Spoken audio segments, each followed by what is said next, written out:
asirratti dubbachuu barbaade hedduu qalbiidhaas waan nama cabsu waan silattuu addunyaa kanarratti hundaan jaalachiisan maraatoodha mataa seedhaa teebu. Waan itti amantee haqa jettee dubbattee yaadde dubbachuudhaaf barbaachisaadha malee kun mufatiin silattuun ta'u dhimma kanarratti dhiifamaa wajjin qabxii lamaan barbaada wal arrabsuudhaa fi walirra duuluu kunis mee haa dhaabbatu.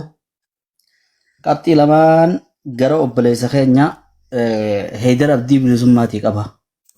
Waan hedduu na dhukkubse. Maaliif waan asirrattis dubbatamuudha jiru waan taateef akka dubbatuun barbaade wanni hedduu qalbii na cabsuudha jiru. Obboleessa keenya Haydar yeroodha namoota ifiifuu sadarkaa isaanii paastara hin gahin hogguuneefin dubbadhe dhiifamaan isiniin ja'a hogguuneefi jedhe. Akkaataan nuti nama kanarraan barre si irraan barre ati irraan barre ani waan ajaa'iba isinitti ta'u Haydaris ni beeka namni biraatis ni beeka takka gaybii beekuudhaaf malee waan if duraa beekuudhaaf mitillee takka isaan kanaan hiriiroo godhadheen qabu gaafa isaan dhufan baga dhufan ji'ee poostii godheen beeku gaafa kun gubatu takkaa godheen beeku waan ajaa'iba sitti ta'u gaafa akkana kallattiidhaan walitti dhufnee cal jennee wal bira dabarrees ni qabna. Tuqaa takkaas hin qabu ammas tuqaa dhuunfaadhaa takka hin qabu jechuudha. Laakiin keessoo kiyyatti waan namatti himuu hin dandeenye. Taniin akkanuma cal ji'eetuma naan tahinii jibbee akkanuma dhiisee takka ni jirti. Maali jennaan nama arruma dhufee arruma daawaa eegalu. Yoo xiqqaattee baatii jaha kanii barnootaan hin qoodin. Laallaa barnoota ammayyaallee yoo beeke afaanuma Oromootii fi afaanuma Amaaraa kan beeku barnootuma gartee qubuma afaan biyyattii tanaanillee dubbisan beena ashiyyatii waduuhaa waan jedhamu gar laallaa galgalumaa fi ganamatti daawaan eegalamte takka isin lammaffaadhaa wanni keessoo kiyyan dhaggeeffamee firraa narraa achi buqqaasuu dadhabeen baana. Ispiilii idi'ame obboloota kiristaanaa kan amma bar akhlaaqaanis as yaamuu qabnaa amantiinis as yaamuu qabnaa isaan kabajuunis as yaamuu qabnaa.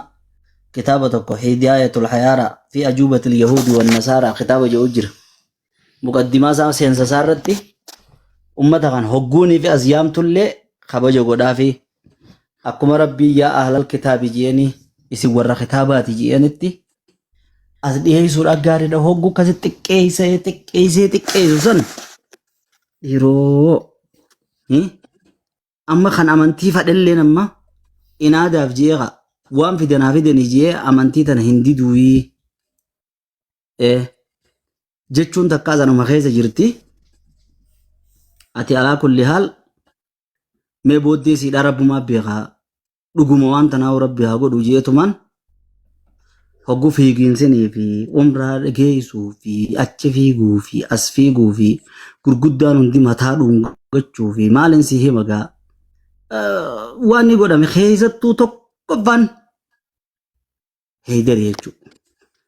Namni qaceellatti ol fuudhu gaafii ni Haydarii qabu asirratti hin dheeressu gaafii lama takka ummata kana anaatiituu fidee dhiifamaan gaafadhaa hogguuniif ijaan sadarkaa hin qabneen isaanii kannee hogguuniif ijaan nuti wanni isaan nu godhan ummata kana godhan hin jirtuu hunjaa bare Haydari malee birgaa adii walii himuudha. Maaliif irra tana walii himuun wanni kana akkan deebine nama gootii beeka. Inni lammaffaadha. badiilee biraati jiraa jedhanii salaata dhabuudhaa fi waan dhabuudhaa fi wanni dhabuudhaa kun hundi dhokotee hanga ambiyaan nama fakkaatu takkatti haasawni isaa gurbaa sadarkaa isaa ol fuudhuun akkasitti ol fuudhamee ol fuudhamu kana haya ibaadaan tun guachi boodaa miti. Eega gaafa sun himin maaliif irra himuun dhiisinii gaafin hin qabu bar isinillee warri as jalaa wal arrabsuudhaa miti. Amma tamaallaqaa fa'aa keessaa ba'a wanni keessaa baatanii fi kunis gaafas maan himin kanarraa fuudhame jiru gaafas maan himin kunis kamaala inni akkas ta'e jiru gaafas maan himin waan namni anaaturra aana jechuudhaaf waliin jiru waan rabbiin guyyaa qiyaamaatis yoo isin gaafate mee dubbii heedarii dhugaadha jechuu beeknamoo dubbii kaanii dhugaadha jechuudha beekna. Kun ta'ee muka biraa kun ka'ee muka biraa takka odoon fi dhuga taatee milaal dhugaa dahabaa akka dahabaa iftiintee ifa baatellee taate waan jaalalaa walii godhanii yeroo san keessatti walii dabarsan tanaanin maqaa walii balleessa jechuudha. Mee ani maallaqaa tan amma isin himtamtuni waan kaleeti moo waan dhangeddaati dura bargaafedha. Waan kaleeti miti waan dhangeddaati miti. Irmaa'uun bahuu barbaadaa kana gaafii lamaan kana carraadhaan siiqannuu barbaada. Tokko nama sadarkaa isaa bakka hin gahiniin hin gahee dhiifama hogguun ifeettu akkamittuu dhiifama godhuu danda'aree sadarkaa siiqan dila kana hunda hulaabane eeqa maalirra dhaabbattee tun godhame arra maalirra dhaabbatameeti wanni gaafa sadarkaa isaanii hin gahiniin maalirra dhaabbatamee himameedhaa fi talamaffaadha ibaadaa hin godhuu jechuudha jirta duraanuu gaafa sun hin dubbatamne osuma sun jiruuti gaa akkasitti dillisa waliin deemame arra ibaadaa hin godhuun kun himamuun tuni maaliif barbaachisee lamaan kanaan heeydar gaafachuu barbaada dhiifamaa jiriin arrabaa waliin gaafatina naamusa wal gaafachuudhaatutu akkana gaariidha malee fuudhanii walirra bobbohuun isa haftu waa lamaan kana mee tolchin arra deebisee jirkanya. Galatoomaa sheekha kiyyaa ulfaadhaadha dhufuu keessanillee kabaja nu gaafachuullee kabaja nu dhaggeeffachuullee kabaja haqiqaa dubbiidha namni nama biraa sobuullee danda'a namni sheekha ofiin sobu sheekha keenya abbaa keenya obboleessa guddaadha wanni jalqaba sadarkaa isaan hin qabne wanni kennee fi maybe hanqina mataa kiyyaa ta'uu danda'a. Jarri kun yoo islaamummaatti jara jajjabaatu dhufe jedhee yoo akkasitti maqaa isaanii ol qabe namoonni biraa isaan fakkeeffatanii gara amantaatti dhufuu danda'anii yaada jiru gubbaa dhaabbadheetiin. Namoota waan hin taane barreessan Aishaa hunda isaanii buloo kasii godhe. Hunda dhabama asii godhe egaa kabaja deetan nama guddaa tasira waan ta'eef. Dhiisi isaanis akka walii waan tana hin goone itti dubbadha booda irratti isaaniifis ergaadhaan qaba waan taateef tan ta'e ofi.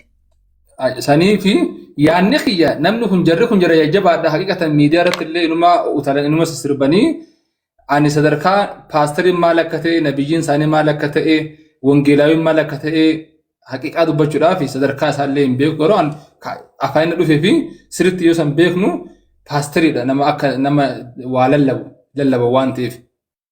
Sanii fi sadarkaa isaanii san guddisuun kiyya heerumaaf takka ammoo nama karaa isaanii faana dhufee islaamummaa qabataa waan jedhuun Aleeks Taayee Galchaa ijoollee yoo isin mijateef. Niyyaan akkas ol fuudhaan niyyaan tiyyata dhugaadhaa tana. Nama biraatu isaan fakkii godhatee duubaan dhufaa fi nama jajjaba dhufaa paaster dhufee wanni jedhee fi isaan duubaan namni biraa dhufaaf yaanni mataa kiyyaa akka gaafsa ol fuudhaa. Sun ammoo dogongora akka ta'e lammaffaa ammoo miidiyaatti fiduun dogongora akka ta'e uummata nama 20 irratti dhiifama gaafadheen ture. Tabiraa ammoo wanni sheekni kiyyaa fi hawaasni kiyyaallee gadi fageessee beekuu qabu ani mucaa kana erga shahaadaa qabsiisee booda guyyaa takka inni shahaadaa qabatee torbaan hin geenye akka tasaa namni wahii waliin jimma nu yaame namni sun injiinar Miftaaha jedhama hojii beeksisaa fi hojii promooshinii nu dalagsisuudhaa fi karaa magaalaa Jimmaa hospitaala Giraandii Vaaliidhaan nu dalagsisuudhaa fi gara magaalaa Jimmaa tikkeetti muranii wajjin nu yaaman. Ani Abdii Raggaasaa wajjin inni shahaadaa qabatee viidiyoo walii waraabee suuraa wajjii ka'e erga gaafsanitti hin jirtu. Namni barbaade fiduu danda'a. Maaliif adeemsa isaa laaleetiin hogguu ol qabee gadi qabee laalu adeemsi mucaa kanaa islaamummaa ala baheetu osoo hin taane islaamummaa keessattuu gaafa laalu adeemsi isaatiif hojii isaa nariifachisee irraa callise. Achumaan jamaan keenya tokko Sultaan Alkhayrii fi Abaazar saayibban keenya akka nama fuudhanii biraa kutanii jechuudha. Gaafa kaan Shaashamannitti, gaafa kaan Asallatti, gaafa kaan Adaamatti, gaafa kaan Makkatti, gaafa kaan Madiinatti, gaafa kaan Riyaaditti, gaafa kaan Jiddatti antana hunda keessaan qabu. An erga Abdii Raggaasaadhaa shahaadaa qabatee hattaan gaafa eebba kitaaba maannoo chaalenjii kitaaba wallaahi irratti ni hirmaanne jechuudha. Gaafa mallaqni Riyaadii guuramu wajjin guure wajjin dhaabbanne poostiin guune jechuudha.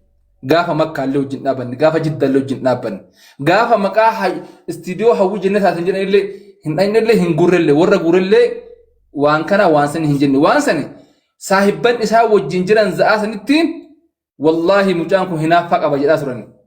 Sagantaa sanis na yaamne. Ani Abdii Raggaasaadhaan marsaa erga shahaadaa qabsiisee booda waa'ee isaatiyyuu kan hin dubbadhe. Namni tama gaafa jalqabaa qofa arge. Gaafa jalqaba an shahaadaa qabsuu arge malee aniif Abdii Raggaasaadhaa erga gaafa saniiti addaan deemne naan dawwalu hin dawwaluuf. Waa'ee kiyya dubbateen beeku waa'ee isa dubbadheen beeku. Miidiyaa kana gubbaa dhaqaa fattasha.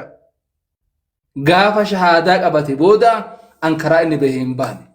Isaa gaafa zayitii ufitti naqee fi nama itti naqee Allahu alam biran jiru namni huma adda adda haasaa wanni arge ta'akhiraan Abdii Raggaasaadhaa tasilaa himuun barbaanne mucaan san shahaadaa qabatee torbaan takka gaafa osoo hin gahini sheeka maal zayitiin uf gubuu dura maal uf gube beetanii kallacha uf gube mucaan.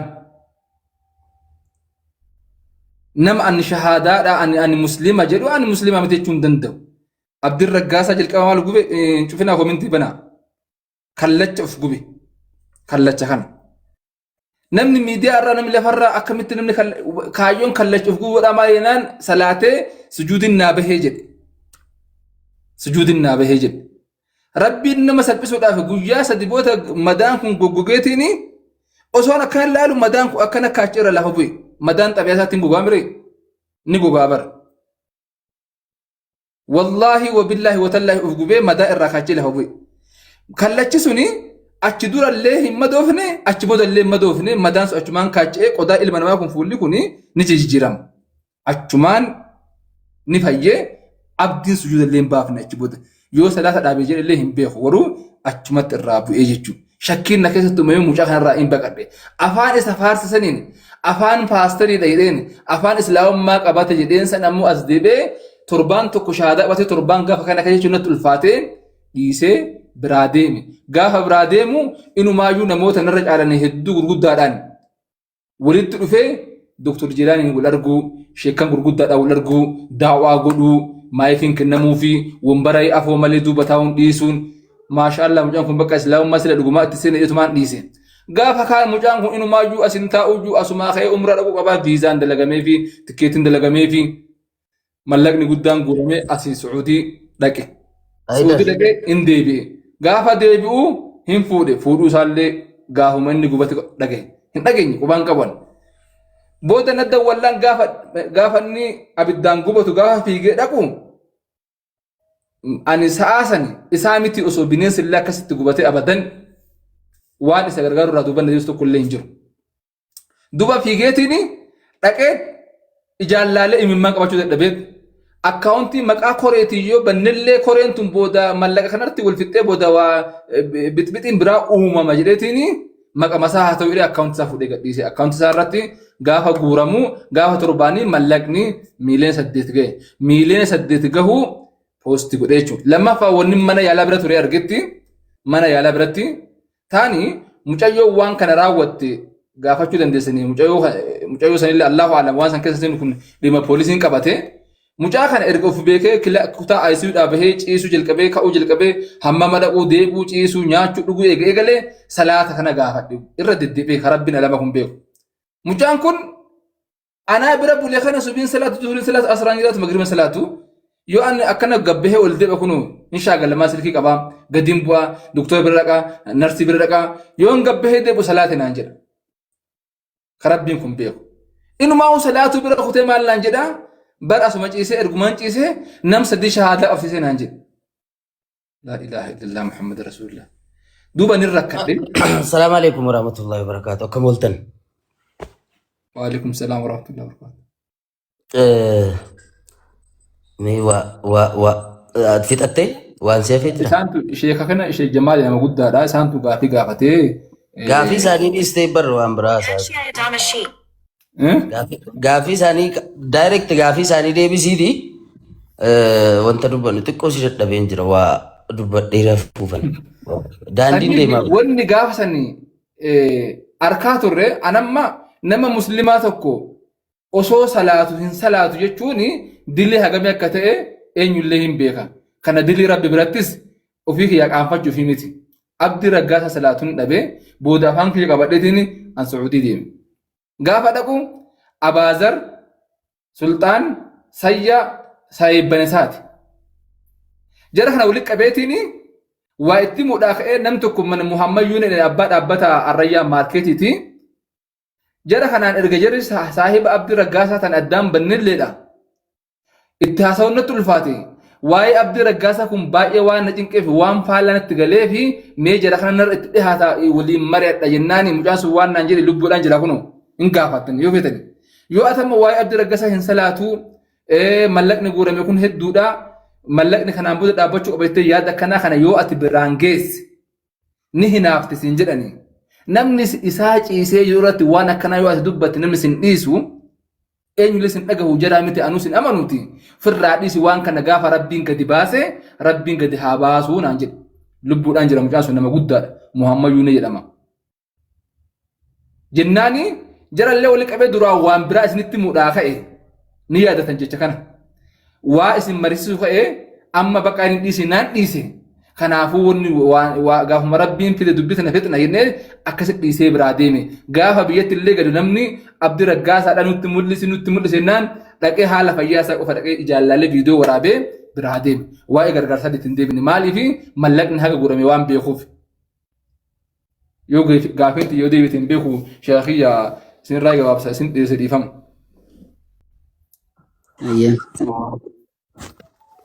maal jettee eenyu kana moolteedhe Alex Tyson. أنا أليكس جدما إيفما نموني ندرس نموتا غرغدان فايو جراتن أفوتنا إذا و guyyaa kana anillee miidiyaarran turre dhiifama wanni jechuu barbaade gaafii tan deebisaa heeydar irratti immoo yoo biraa taate dura tana jalaa hin baafin deema. okay gaafii keessan xumuranne dhiifama Aleksi wal faana haa xumuratanii dhiyoogota kan obsita wal faana haa xumuratanii. Dheereessu. Akkas hin dheereessu. Jalas deebi'a. Ani asirratti gaafii lamaan gaafadhe obboleessi keenya Haydar takka badiidha. Nama kuma meeqa irrattiin dhiifama gaafadhee je. Sanuma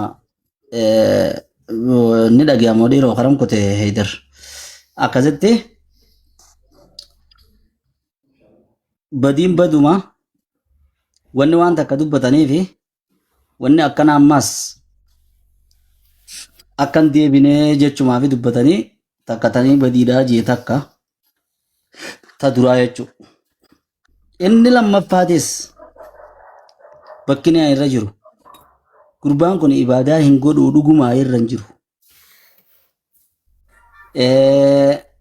Dhuguma maali maallaqa tirfii tahee kijiba irra gartee waan adda addaa irra hin jirumma.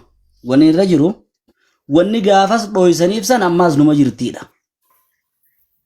Yoo gaafasuu haasida siin je'anii hinaaftuudhaan je'anii jettee ka gaafasuu dhiiftu taate ammaas kun arrabni kanuma roobuudha jiru kana. Akkasumatti akka taraa duraa sun dhiisuudha qabdaadha. Dhugaa dubbachuudhaaf amma arrabni hedduutu abdii irratti deemuudha jira. Namni tokko ifuma isaatiin akka obboleessi isaa kute sanitti ani amantiin tun naaf gahee niin deemaa haa jedhu malee duulli isarra gaggeeffamee sababa xiqqaa tokko ta'uu hin qabnu nuti. Wanni inni jechuu qabu. Tunis badumaa eega gaafa san dhiifame amma wal diddaa irratti himamuu hin qabu.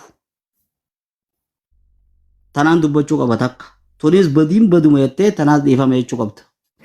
Tan lammaffaa tan itti aantu warra as jalaatiif jecha tokko dubbadhee gallakkisa karaa. Wanni inni jechuu barbaadu yaa jara keenya tilli kana roobsiftanii katabdan kun silaanii fi qubni keessan san fayyaa qabaachuu baatee madaan quba sanirra jiraatte quba sanii waan katabdan rabbii keessan sodaadha. Arrabni kuni rubbamaa yoonii fi inumaatu badii qabaate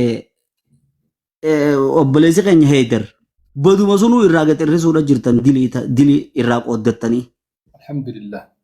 Saniifuu isinii wajjin qabrii seena malee arrabni keessan isaa wajjin seenu. Namni tokko yoonii fi nama aarse ani hedduun aare.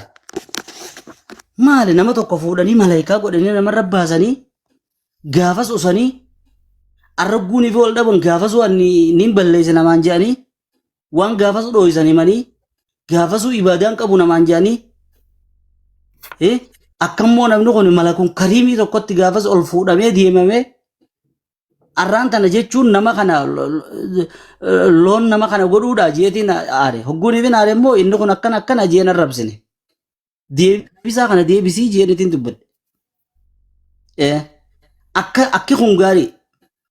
Laakiin dhaabbatanii maarreen hattuudha. Akki kun akkasii. Yoonii fi badii sunis qabaatee hanna sanis qabaate diliirraa qooddattaniituma inumaatu fexxanii jechuun badiin isaa dhumtee diliir irraa fexxanii teessan kheyriin teessan isaaf deebiti arrabu sun bu'aan qabu. Ejjennoo walii garsiisu takka. Ejjennoon bakka tana badiidha jedhee irraa deemru. Wanni inni dhaamsa qabu immoo odoonii fi obboleessa keenya abdii raggaasaa irraa dhaabbatame. Maaliif jennaan inni nuu deemuuf ta'a. Arkoodhaaf teessan, maarreedhaaf teessan, maa farrisuudhaan gubanna ani immoo duraanis hariiroon qabnuun ji'ati faanni beekta idar hariiroo takka hin qabnu. Hanga namaa wajjin hin gatteenyee wal falamnu takka geenye nuti. Namaa wajjin hin gatteenyee maalii isaati isa kanan deeggartuu isa kanan dubbattuu bara osoonii fi wanti takka itti naqamin osoonii fi waa takka inni hin ta'in. Aboo waan biraatii miti xeeruma rabbi haa godhuu dubbii tana ja'a. Maaliif jennaan ispiilii di'ee ni fiigee. Jara kaan kasila amantii as deemulleen sababa kanaan amantii ni jibbaa arrabsuu keessa wasana daangaadhaa dabru jira. Talamaffaadhaan barnootaas galgaluma tokko namni arruma amanee daawaa godhe kuni anira ugaanidhaan dubbii tana booddeesiidhaan beene waan niyyaa namaa keessaa seenee rabbi birattis ittiin gaafatamu meena achittuu isinuu wal qaqqabuudha jirtanii waa'ee kiyyaa fi inni wal babbaruudhaa fi kanaa irraa hafaa jeeniiti narraa hafaa jeeni namaanillee irra wal falamne jechuudha. Saayibuma kiyyaa fi kanatti adda hartaa guyyaa irraa kan irra wal gaafannee sagaafasumaa himteedha qabdamoo maal taate warri naanjii illee hedduu jira sun achumatti haftu. Ani himtee isin qabu suniinis farsuun barbaadu. Ammoo akkasuma wajjin zallamamuu isaatis hin fadhu. Sababa itti ta'uudhaas hin barbaadu. Abbichi ifumaaf ifiifuu duutii maa ifuutii jettee Oromoon hogguun ifumaan maaftu. Abbichi kara deemu naa deemmatu waan fadhe. Wanni ammaan badiidha ji'as keessa yaatu. Gama eedarin tan dhiifama tan gaafate malee talamaffaadhaa ibaadaa isaa keessa seenuulleen gaafas ibaadaan qabu gaafas akkas hin qabu jenii amma jechuunis ammas badiidhaan na biratti. Eega wal badan gaafas himuudha yoo rabbiif jechaa taate hin dagaminaan hin sobaminaa yoo taate gaafasi bu yoo gaafas ammoo lakkii nama qaanyeessuudhaaf kana jaame ammas akkasumatti nama qaanyeessuudhaaf sun taati akkasumatti osoo tan hawaasaa ittiin deebi'a. Yaa jala keenya ta'addiitii dhugaadhaas jechuu hin dandeenyu. Akkatti walitti kannanii walitti kannan maallaqa isaanii hin beeknu nuti. Laal maaliif gaafas fadhinnaa isaatiin namni kun namni shuquxii nama qabee dirqama nama godhen jiru. Akkatti wal tahanitti feetu dallaalummaa taati. Feetu zulmii taati. Feetu wal sobuu taati. Feetu waada wayii walii galanii walii kannuu taati. Gaafa simachuu qabu akkuma heeyderiinuu ibaadaa isaa gaafa simuu qabda malee har'a himuu qabda jennuunitti inninis gaafa simachuu qaba. Duula gamanaa fi gamana godhamee inninis deebisaan firraa deebisa inninis deebisaan firraa deebisa je'uun kanarrattis hin bobbahinaa irraa dhaabbadhaa. Islaamummaa keessaa dirqiidhaan wal maraachinee nama silaa gorfachuu qabnu islaamummaa keessaa akka kunummaanuu lammeessaa isin deeme je'us wal godhuun gaariidhaa miti.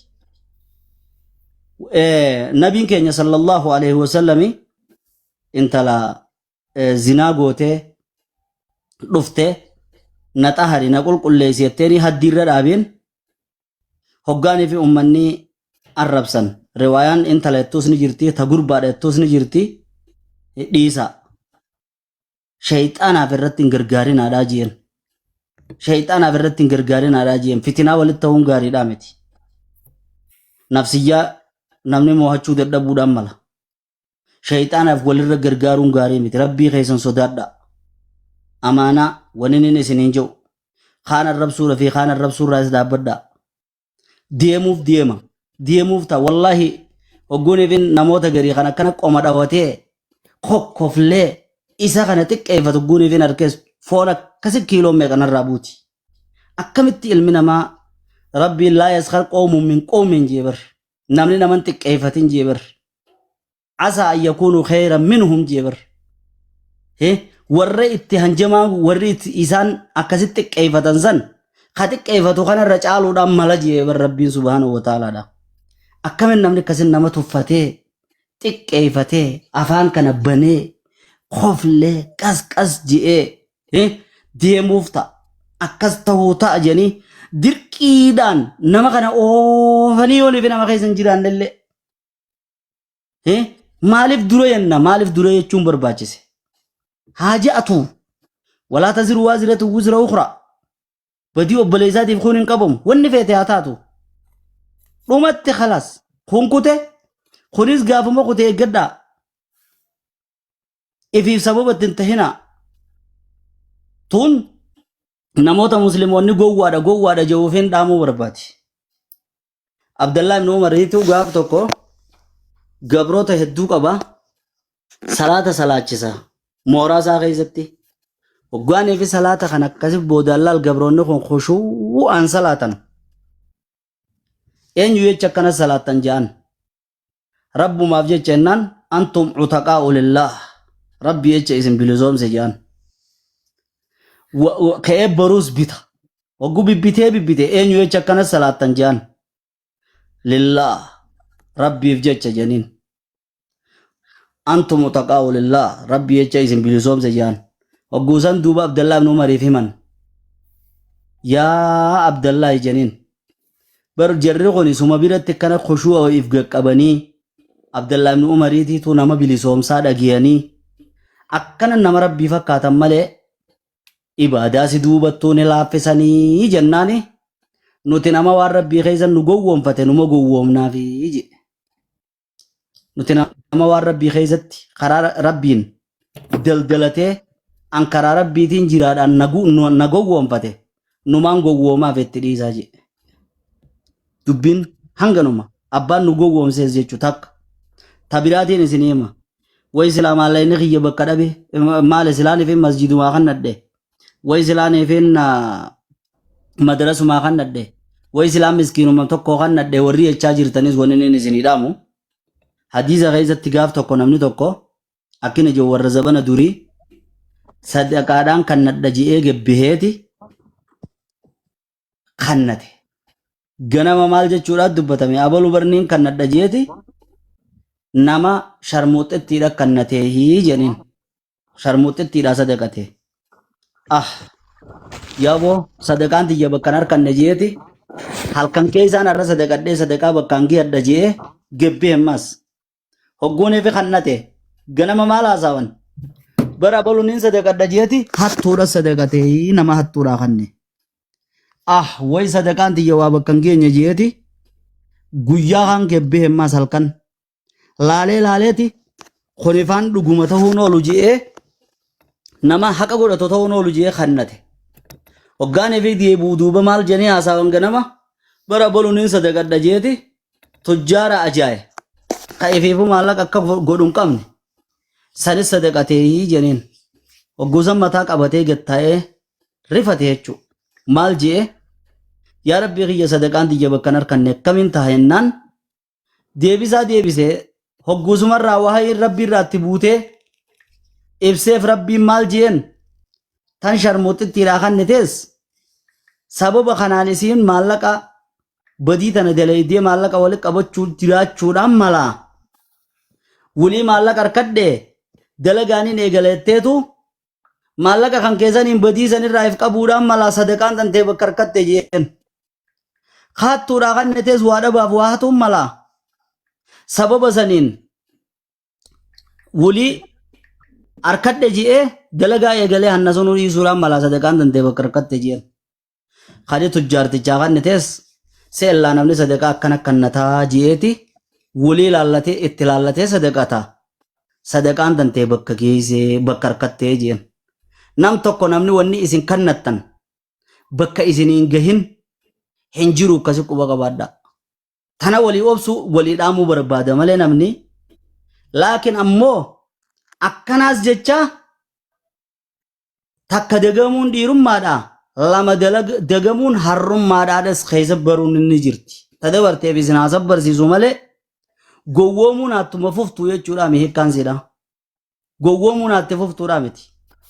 Amri muuminaa hundinuu khayriidha jeemi tadabarteef hattuu ta'anis bakka harkatte balagee biraa ta'anis bakka harkatte waa hundaafuu yoon fi isiin dhufte bakka harkatteen isin dhaamuu barbaadi takka yooniif immoo tadabarteef akkasi ganaadhaaf ammoo laal daqul mu'minu fi juhri waahidin marrateen hadiisa keessatti muuminni boolla takka keessatti taraa lama ciniinamu. Mumte ammas mammaaqsatti illee dubbii tana hiiktu takka dagamuun dhiirummaadhaan lama dagamuun harrummaadha jechuun ni jirti.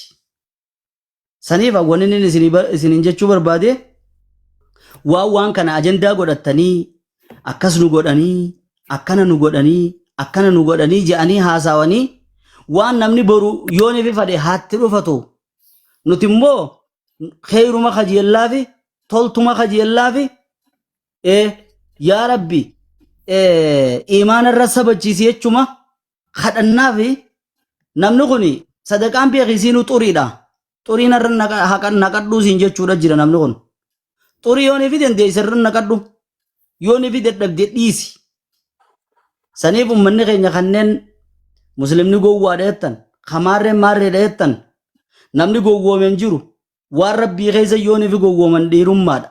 Waan rabbii keessa gowwoomuun gowwoomtee akkana jaan dogoggoraan nama iimaana hin qabneen iimaana qaba jechuutu dogoggoraan nama iimaana qabuun iimaana hin qabu jechuurra irra ciraa jan. Isin irra deebi'ee laal gaafii tana. Nama iimaana hin qabne tokko kalaxxee dogoggortee iimaana qaba jechuutu irra wayyaadhaa jan nama iimaana qabu tokko dogoggortee iimaana hin qabu isaan jechuurra maaliif jennaan iimaana hin qabu guuni feette ni abaartafaadha iimaana hin qabu feette janaazaa duurratti hin salaattofaadha iimaana hin qabu hogguuni feette haqa islaamummaadhaa kasirraa qabu sun hin kannituuf yooni fi iimaana qabu jettu immoo rabbiin niyyaatan teesse laala nama kana qalbii isaa baqeessisiin hin jenne Sheekha, assalamu alaikum. afootu naayidha gorsa duubarra utuu nuu qabdani jechuun waan dubbannee finnee kaane gorsa duubarra nuu qaba afootu naayidha. Ahsantum taate. Ayyee. Akkasii karmaan dubbachuu barbaadee Haydar ammoo irra deebi'ee akkataan dogoggora jeetti ibaadaa duraan hin qabu hin nuunimin arra nuu himuu tanaas dogoggoraa jiru. Ani wannan jechuu barbaade wannan isin jechuu barbaade isin dhaabsisuu kiyyaaf afootu naayidha kanan jechuu barbaade laal wantoota dubbatamuu hin qabnee fi walitti himuu hin qabnu hedduutu jiru waan ta'eef isa sana baafnee dhoosnee walitti himnee kaaneet gorsa beektotaa gorsa sheekotaa ustaazonni warri diinii kana keessatti beekumsa qaban sambooda dubbii adda baafatanii kaanii gorsa achirra osoo nu gootanii jechuu barbaadeetan itti fufa yoo adda sin kutu Fitadde ma. Isaan fixatanii itti fuftaa. Wanni jiru amma shayiniin gaa namuutu uumatti fakkaatuu fi homa laalee homa yaadee dhugaa dha'ee. Aydar walitti qabdee nutti himtaa qoy. La walitti qabuuf miti kana naasoo hin deemu anamma. Wanni sheekatti har'a maa waan kana himtaa kana namni dubbiin garuma kee yoo ta'u guddaa ta'aa jirti malee ka waan kana ka jalqabellee anaa miti ka himellee anaa miti. Akka ragaatti na yaamanii waan kana situ hawaasa muslimaa gowwoomsisee kootu dubbadhu jedhanii ragaa na gaafannaan wanti kun miidiyaatti ol bahe malee anis miidiyaa kana numaan qaba. Himus numaan danda'a. Waan kana ka jalqabe akka anan taane namtichaan jalqabe ufiin kakatee himira asli mataan isaa waan kan akka itti ergine akka itti himne odeeffannoo kana karaa biraatti akka argate kakatee dubbateetiin jira. Waan kan ani miidiyaatti illee hin baafne. Salaatu dhabuu isaallee namaan na dura dubbate. Mallaqa saamaa jiraachuu isaallee namaan na dura dubbate. Wanni as gubbatti an jabeesse ragaalee kanneen ragaalee gara miidiyaatiin dhufee gadi jabeesse. Akkamii gadi jabeesse? Nama isin beektan saayibee keessan sheeka guddaa fudhanii baafulaa baankii afoo dhaabane mallaqa bifa haara waan banuudhaaf. Akka tokko na biraa suuraallee kaafate baankii afoo dhaabanii uummanni hawaasni musliimaa hammi amma mallaqa nyaatame kun ni gahaa yoo maqaan kiyyallee bade yaada jedhu illee yaada kana makame malee waan kana ani kaleessallee dhiiseera ammallee dhiiseera garuu miidiyaatti gaafa ol bahe ammoo gaafa ragaadhaa fi gaafatame dirqama kiyya san qofaas miti mallaqa dhimma biraatiif erge 300,000 komishinii kennee fi ofii komishiniidha komishiniin garuu herreegni akkas illee dhufuta Alex Tayyafaa ni beekanii. Aydar. Qomee boqod tasgabbaa yeroo tokko. Salaamu alaikum warahmatullahi wabarakatuh. Warras keessa jirtan hundi keessan akkam jirtu. Nagaa keessanii ani koomentii warra koomentii illee ilaalu warri koomentii wanta baay'ee haasaa jirtu akka waanan ustaazaa afaan qabeetti an ustaaziin afaan hin qabne garuu wanta qaxii likkii walitti himnee dhugaa jirtu baasnee ebelu akkas jennee walitti himnee kaanee nu gorsitu walitti. Anis yoon dogoggora kiyya naa sirreessitanii sinarra beektu sin ana caala beekumsa qabdu waan ta'eefi waan hafe jira sanii walitti qabdanii gorsa boodarra nuu qabdu hin jedheen malee afaan qabuudhaaf miti isa kanaaf immoo afootu akkanaa jedhan gaafadheera akka qalbii natti hin cabne jechuudha. Rakkoon qabuu dhiisii ofi. Dhiifama. Galatuma jazakallah. Ani Alex namoonni na beekan na beeku namoonni na beekne immoo an nama amantii kiristaanaa keessaa gara islaamummaatti dhufe keessaa isa tokko. Amantii kiristaanaa keessatti ortodoksiin ture. Ortodoksii keessatti immoo an faarfataa isa qawxiin ture. Bataskaana naannoo keenya Maanuweelii jedhamu keessatti sadarkaa daaqoniitti nama deeme jechuudha. Ijoolleen ortodoksii as jala jirtanu sadarkaa daaqoniitti nama barnoota akkamii macaafa qulqulluu keessatti barnoota akkamii akka barate namoota beekanudha. Sana qofa osoo hin taane haati kiyya lubbuun jirti abbaan kiyya lubbuudhaan jira alhamdulillah. Harmeen koo amma yawwanaa kiristaana ortodoksii. Saniif gaafattanii qulqulleeffachuu dandeessu. Maal isiniin jechuufanii an gaafan shaadaa qabadhu maatii kiyya dhokadhee namatti tuun hin himin. Kan shaadaa na qabsiise calliseetuma miiraan deemee wanti ta'e qalbii na butee maal miti. Ana amantii kiyya keessatti cimaadhaa dheeraa. Nama sanbatta maarii keessaa namni hin ture. Gaaffii sadii qofatu amantii biraa opshinii akkam fudhadhu na godhe. Gaaffii sadii barnoota baradhu keessaa. Gaaffii sadan kana amma asirratti dubbachuun barbaadu. Namoota barbaadan keessaan isinii himuu nan danda'a. Sana booda kompeer godheetan naannoon keenya musliimaan kan guutame waan ta'eef nan gaafadhe, sheekota nan gaafadhe, baalaansiin gara sanatti deemaa ture. Bataskaana dhaquu dhiisee utuun shahaadaan qabatin waggaa tokkoof baatii 6 waa'ee islaamummaan qorachaa ture. Islaamummaa keessatti akkamii, ilaalchi namni waliif qabu akkamii, Quraanni maal jedhaa, hadiisni maal jedhaa, sammuu ijoollummaa waan ta'eef. Rayyaan abaabuu ergi. Haala kanaanii sheekota muka jalatti qaraasisan kan miilaan deemantu shahaadaa na qabsiise. Waa'ee shahaadaa qabachuu yoo ta'e. Booda kana maal isiniin jechuuf ani wanta kana kaaseef amantii islaamummaa jaalladhee, filadhee, qoradhee, gaafadhee, iyyaafadheen itti dhufe jaalladhee. Booda kana faashiniin maal ta'aa dhufe tiiktookii irratti deebi'ee namni shahaadaa qabatu. Tiiktookiidhaas gastii irratti. Namni shahaadaa qabatu gastii irra gaafa dhufu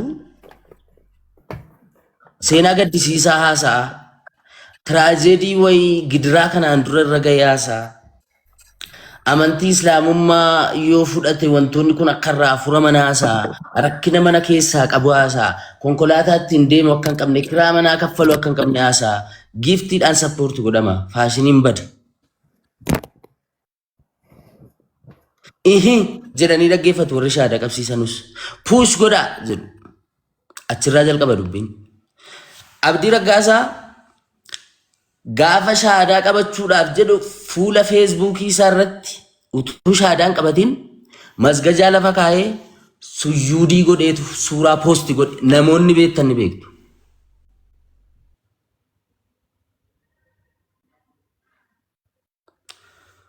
Achi booda ilaa wanti kun waan biraatiif deema. Of agarsiisuun barbaadu islaamummaan jaalalaan amananii filatanii itti dhufu malee show yookaan suuraadhaan utuu istinjaan godhatin waduun guuttatin sujuudii nutti agarsiiseetu galgala isaa shahaadaa qabate. Achirraa kaasee waa taajjabaa tureen. Aayidar ammaa asirra taa'ee ilaa abbaa barbaadetu funyaanna qabataa. Abbaan barbaaden fudhatanniisa. Aayidar ammaa asirra taa'ee jedhu sababa Haayidar sababa Abdii Raggaasaa ammayyoowwanaa waliin odaara. Sababa Abdii Raggaasaa maali? Abdii Raggaasaa arrabseen beekuun. An ergan amantii sana keessaa ba'ee guyyaa tokko amantii sana arrabseen beeku. Amantii biraa tuqeen beeku, xiqqeesseen beeku. In dhageenye sheekotarraa gaafan jalqaba waa'ee islaamummaa gaafadhu amantii keessaa dhufte arrabsi, xiqqeessi, itti qoosi kan jedhu hin dhageenye waan ta'eef. Haayidar hanga yoonaa waliinaa sun duraa waliin bilbila, walii barreessina, an friend na godhe Facebook irraa. Maaliif? Abdii Raggaasaa akka dhufeen torban tokko tun guutin addi gurraacha'e.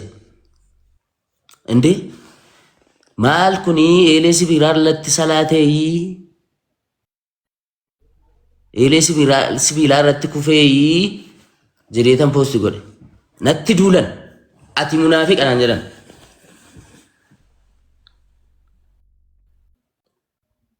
Achi as deebi'e. Ijoollee daa'ima xixiqqoo umuriin jaraa amantii barbaadan filachuudhaa fi adda baafachuun keenya shahaadaa qabsiisuu jalqabe. Karaarraa qabe. Ashaadu ijoollee xixiqqoo dabar kan waggaa 5 ashaadu inde jaranaa waa'ee amantii wanta rakkoon kan inni jiru warra shahaadaa qabatu miti, warra shahaadaa qabsiisudha. Nama shahaadaa qabsiiftan gattaati. Aliif baataasaa waan jedhamu barsiisaa, waan amantii islaamaa keessatti himamu itti himaa kan dogoggorsaa jiru. Jarri maal godhan? Abdii Raggaasaa wajjin ta'anit paasteroota Abdii Raggaasaa wajjin viidiyoo hojjetan Haydar kun faa viidiyoo akkamii viidiyoo paasteriin nama dha'ee gadi kuffisu minaa gabbaan jenne sila paasterii mee taraada maal nagachi qoy taraada akka deemaan afaan si qabe inni isin irraanfatin obboleessa keenya mu'ee kana mu'ee habiibi akkinin jee obboleessa yoo ni fedhin dhuunfaadhaa obboleessa keenya kanarraa qabaatte nuti asirraa buloo godhii fi kanan jennu obboleessa keenya ifiis faarsutti hin jiru. Wanta ajjabii dubbachuudha jira. Himuudha jira. Yoo ni bira san dhiisaa sheeka dhiisaa rakkoo rabbi biratti arran mul'anne malee guyyaa fuuldura rabbii ni mul'ata jechi qiyyaas ragumata haqaalii godhuudhaaf miti oofadhu. Ayyee Haydar kun faa sababa nuti abdii gorsaa Islaamummaa keessatti daawaa gochuudhaafi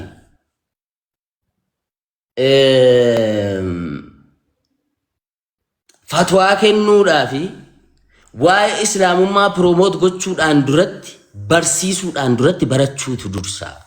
Nutis warra amantii biraa keessaa dhufee shaadaa qabate waltajjiin guddaan tokko gaafa qophaa'u kan dura fudhatu Abdii Raggaasaati. Otoo ustaazonni sheekonni gurguddoon jiran kana kan godhu eenyu warra koree sana qindeessu. Haydar kana wajjin viidiyoo jarri paasterii akka namatti tsalla'utti wajjin kuffisan ni jira. Deemtanii ilaaluu dandeessu achi jira. Sheekonni gurguddaan nuti beektota jennu ati eenyu jennaan ani Yesuusi warra jedhaniin namni abdii dogoggoranni hojjete keessatti boolla buuse warratti marsanii jiran. Haqa isaa walitti abdii gadi taayitii qaray. Abdiin aliif baa jechuun beekne abdiin salaamataa assalaamu alaykum wa rahmatullahi ta'ala wa barakaatu jechuun beekne as bahee gorsa islaamummaa nu gorsuu jalqabe. Amantii protestaantii arrabsuu jalqabe. Arrabsuudhumatti gadi taa'e.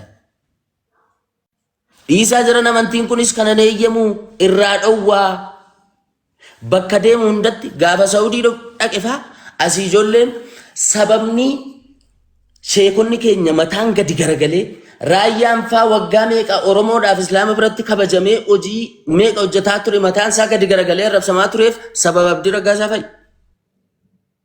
Sababni ustaaz ibsaan faa gadi garagalfamanii ustaazonni gurguddoon Arsii gadi garagalfamanii arrabsamaa turaniif sababa Abdii Raggaasaati. Abdii Raggaasaa kan boolla buuse Haydar fa'i warra wajjin oolu. Dogoggora amma abdiin hojjetu kana keessaa akkamitti of baasuu danda'a? Waa'ee birrii namana ay malakkatanii mine nangashu. Waa'ee birrii jarri walii dabarsanii deemiiti kana naabitii kottu booleedhaa meeshaa akkanaa naa fuudhii kottu hedheetti kennuu danda'a barra. Waa'ee komishinii nangashuan sana jalatti walitti kenna irra wal lollaan waan biraatti deebisu malee Abdii Raggaasaa jalqabarraa kaasee dogoggora kana keessa akka buufu. Namoonni deeggaraa turan, namoonni mooraalii taa'aa turan. Haydar fa'i. Masrajja. Oi, siifan fida. Nuti gaafa nuti abdiidhaan amantii biraan arrabsin jennu nuun achi as nu arrabsaa turtan tokko. Dhiisi abdiirraa dhaabbadhochaa turtan. Ati viidiyoo akka paasteroota warra walitti tsallaanuu namatti tsallaanii kuffisaniitti inni dhayeessu kuffisu wajjin hojjenne. Lakki. Hojjette moo hojjenne? Short cut and brief to the point. Hojjette moo hojjenne? Suni ispoortii yeroo dalagnudha malee sun waa amantaa ol'aatu miti. Akka paaster istaayilii paaster hin jettanii. Hojjette moo hojjenne? No, suni ispoortii yeroo dalagnu. Okay, dogoggora moo dogoggora miti kun amantii. Wala waan adda deebifnu. Kanaafi ilaa. Laal. Addisuu Raggaasaatu dhufe. Waan dhaabbataa haasofnu jara keenya akka ijoolleen taanu waan dhaabbataa waan furmaata tahaa waan kute gariirraa dubbatan waan dhuftu waan kute gariirraa dubbatan waan gartee dhufummoo rabbiif dhiisan ta'ammaa waan dhaabbatu irratti dubbadha galatooma. Sirri amma ulee mataa waliin dhuu qabi sun akka seensaa godhii yaada kan kennamu. Amma mataa walitti isinii qabuu fi anaasaan dheeresse xiqqoosii gaafa ayidari abdiirraa achi of baasee irraa of kuteera minaamin jedhu waa'ee jireenya mana isaa keessaa balaa irra ga'e rabbumatti irraan ga'ettan beekaan wanti namarra ga'u kamiyyuu eeyyama rabbiitiin nama na waan ta'eef andurii illee ta'u maalillee ta'u amantii islaamaa gaafa tuqamuun fedhu sababni amantii islaamaa tuqamuuf immoo namoota amantii islaamaa keessa ta'anii dibaabee akkasii qabatanii deemanii amantii nama biraatti tuqantu amantii keenya dafarsiisaa turan. Amantii islaamummaa akka arrabsamu ustaazonni keenya akka xiqqaatan quraanni keenya akka xiqqaatu gochaa turan. Kanatu na aarsa. Sababa kanaaf tokko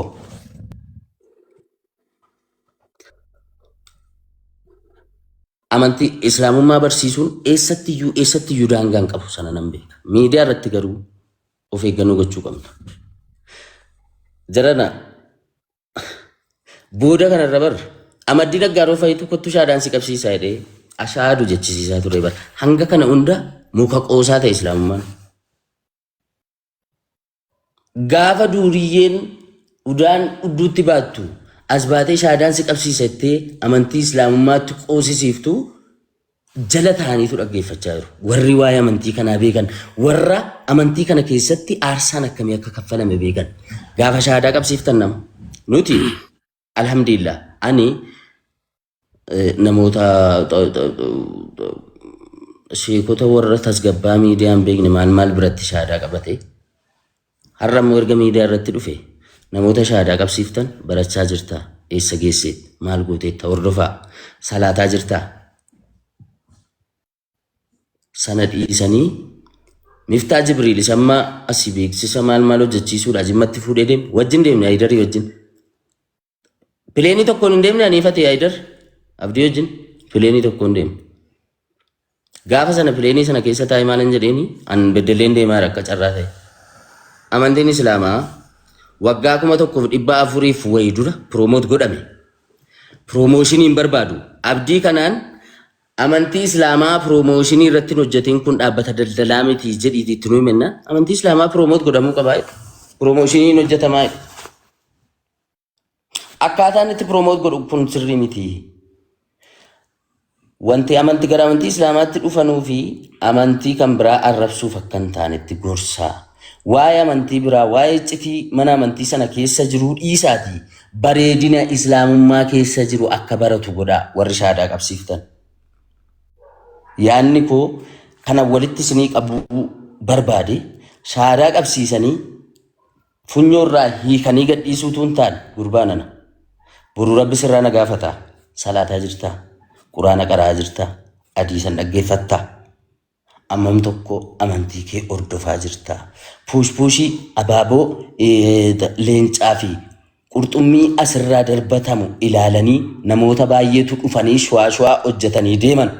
Isinii lakkaa'uu dandeenya jiran namoota gastii irratti dhufanii shaadaa qabanne jedhanii islaamummaa irratti sheekota irratti muudii qabatanii nama nutti kolfisiisan. Kanaaf isa kana irratti gadi jabeeffamee hojjetamu. Gaafa badiin tokko raawwatamu immoo of qulqulluu godhanii keessaa of baasanii isa biraatti quba qabuun qabu. Kalees namni akka koo Abdii Raggaasaa bifa gorsaatiinis bifa qeeqaatiinis itti duulaa ture hin jiru. Kalees akka obboleessummaatti itti meera. Har'a gaafa namni hundi itti garagalu immoo qobaa koon Abdii Raggaasaa bira dhaabbadha. Dirqama koo kaleessa baadheera waan ta'eef. Har'a gaafa rakkinni irra ga'u, gaafa inni dhukkubsatu, gaafa inni fayyaa dhabu, namni tokko isatti quba qabu qabu. Kaleessa gaafa inni fayyaa qabu, gaafa silaatti himamuu qabu, utuutti himin har'a dhuftanii asirratti abdii addeessuu hin dandeessan. Namni tokkollee Addisuu Raggaasaa akka dhufeen utuu ashaadaa duwwaa qabatee aliif baatuun hin jedhin amantii biraa arrabsee amantii islaamummaa faarsuu jalqabe. Achitti du'ee islaamummaa keessatti dhufee ka'e. Ashaadaa duwwaa qabatee aliif baatuun hin jedhin amantii biraa arrabsee. Amantii biraa keessatti du'anii islaamummaa keessatti ka'uu wanti jedhamu hin jiru. Bakka barachuudha. Achi booda salaata kee irratti quraana irratti jabaachuudha. Silaa wanti barbaadamu namni tokko. Hamzaa Takluufaa bakka namni hin jirretti illee maqaa namaa dhabuun sirrii miti. Hamzaa Takluufaa fakkeenya fudhachuudha. Takka isaa piroomooshinii hojjetu argine hin beenu. Akkuma as baheen akkuma shaadaa qabatee baratee as baheen islaamummaa barsiisuu jalqabe babal'isuu jalqabe. kun fakkeenya guddaa nuuf ta'u har'a namni abdii raggaasaatti quba qabuu hin danda'u kaleessa ture kan silaa gorsanii qajeelchan no jedhan wajjiniin diraamaa hojjechaa ooltanii viidiyoo waraabaa ooltanii wajjinii waan inni godhu irratti jajjabeessaa ooltanii har'a nadheessinaa no hin ta'u gara fuulduraatiif warri shaadaa qabsiiftan garee shaadaa ijoollee shaadaa qabsiiftan nuu gorsaa nuu barsiisaa malee qabsiiftanii gadhiisinaa afwan. Galatooma. السلام عليكم ورحمة الله كان وبركاته. ديفوج Waalaikum salaam warahmatullahi wabarakatuh. نجرا ديفما Ifama baay'ee sakalita turuu waan hin kana dandeenye yoo jidduudhaan sagantaadhaa kennite waa dubbadhee biraa kutaa. Oma xiqqoo si dubbadhee biraa kutuudhaaf. Ayya Ustaz Awwal waan Aleksiif waan jechuu barbaadeeti waan Aleksii.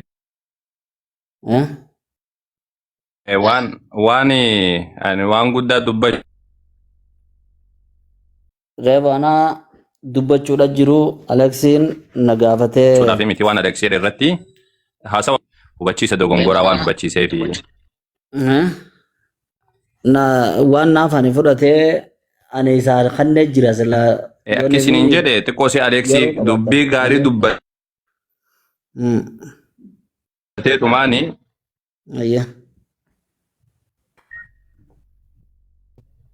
Isin harkaa fudhachuudhaaf miti jedha waan shawwal dubbate jedha sana akka hubannaan dogongoraadha nama keessa hin seennee fi jedha ustaz hayya tolesh baarakallahu fiikum.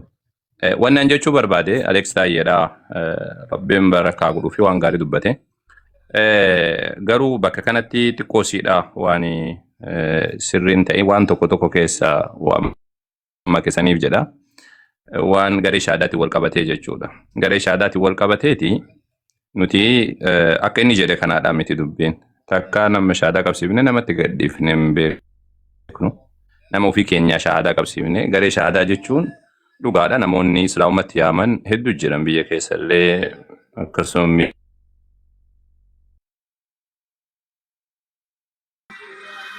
Ustaz Awwal. waan baratee lafaa ka'anii lallabanii miti nuti hundi keenya warra muka jalatti baratee guddateedha. Si galtee garuu ammoo bakka kanatti Networkiin keessan sirrii miti ustaz. Ustaz neetworkii sirreessa. Neetworkii.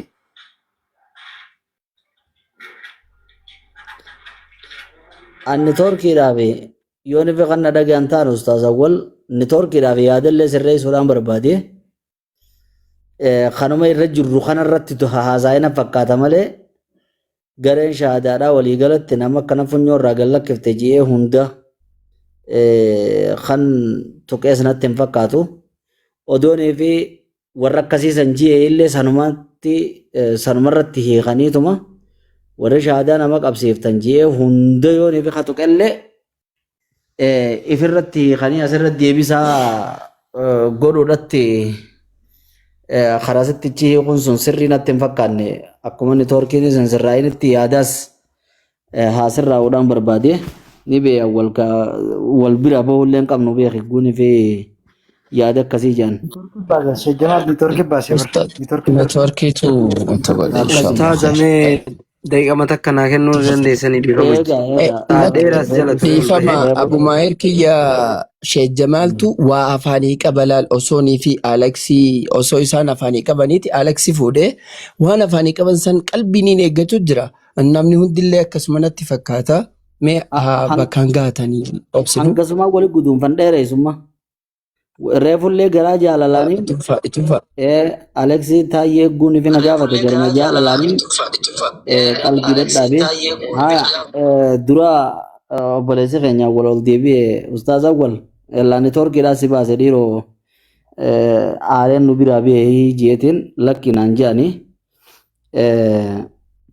hayyaada Aleksii keenyaatirraa wanni naa galee garee shahaadaadhaa komachuu jiraachuu naaf hin galle waanuma amma dubbachuu jirru ajanduma amma haasa'uudha jirru kanarratti nama waan amantiidhaa keessa quban qabne waan hin toohanne kanuma gartee isiniin durattillee heedarattillee dubbannee ibaadaa hin godhu arra dubbattu tana maaliif gaafas hin dubbatinii nuti jechuun jirru tanarra dubbatee na fakkaatti takka Inni lammaffaadhaa itti deebitanii jechaan naafaanii inni na gaafateetiin hayyama godhee fi saniin cunfuu barbaadi. Ani ergaan inni asirratti dabarsee ergaa tokkoffaa yoo sagaleen tunillee waraabamtee illee itti geesse abdii raggaasaatiif illee ergaan dabarse. Ergaan inni dabarseef maali? Maallaqa gaafas walitti kannitan. Hawaa walitti kannitaniifis nuti hin beekne. Arra tana keessatti as baasuun kan keetilleen atilleen sirriidhaa miti takka. Inni lammaffaa heeddar ammoo waan gaafasii sadarkaa isaan hin qabneen asirratti hime keji.